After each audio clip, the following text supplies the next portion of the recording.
I remember how quiet that morning was. Just the hum of the coffee maker, the slow creak of the kitchen chair as my husband sat down, rubbing his hands like he always did when the weather turned cold. He didn't say much. He never did after he came back from overseas. But he smiled at me, and that was enough. By noon, he was in handcuffs. They said he matched a description, said he was dangerous, said sniper like it was a stain that never washed off. Our neighbors watched from behind curtains as they pushed his face against the car. No one asked questions. No one ever does when a uniform speaks loud enough. In the courtroom, it got worse. The prosecutor didn't even look at him when she spoke. Just kept saying, "trained killer," like it explained everything. The judge, he leaned back, like this was routine. Like my husband wasn't a man who fixed our porch with his bare hands, who woke up at night from nightmares he never explained. They laughed when I stood up. I didn't mean to. My knees just moved. I tried to tell them they had the wrong man, that he was home that morning, that I saw him. But the judge cut me off before I finished my sentence. Said I was emotionally compromised.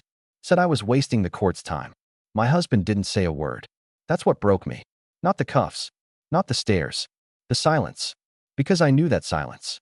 It was the same one he carried back from war. The kind that comes when you've seen too much and learned no one wants to hear it. Days passed like that. Evidence that didn't fit. Witnesses that weren't available. A defense lawyer who barely remembered his name. And every time I walked into that courtroom, I felt smaller.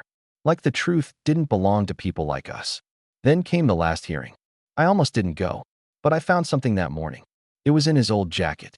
A folded letter, worn at the edges. I had never seen it before. Maybe he didn't want me to. Maybe he thought it didn't matter anymore. But it did. When they called for final statements, I stood again. This time, I didn't wait for permission. The judge sighed, already tired of me. The prosecutor rolled her eyes. And I read it. It wasn't a confession. It wasn't even about the case. It was a letter from his commanding officer, a 4-star general, written the day my husband left the service. It spoke about precision, about discipline, about a mission where one wrong shot could have killed innocent people, and how my husband refused to fire because he saw something others didn't.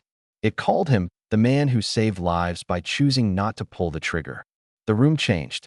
You could feel it, like the air got heavier all at once. The prosecutor stopped writing. The judge leaned forward, and for the first time, they looked at him. Really looked. Then the doors opened, and that same general walked in. No announcement, no warning, just a uniform that carried more weight than anything said in that room so far.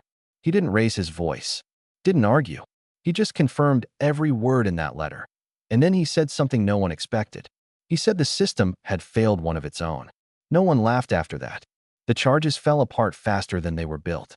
Witnesses suddenly remembered details. Evidence reappeared. And the judge, the same man who silenced me, couldn't meet my eyes when he dismissed the case. My husband stood up slowly, like he wasn't sure it was over. But it was.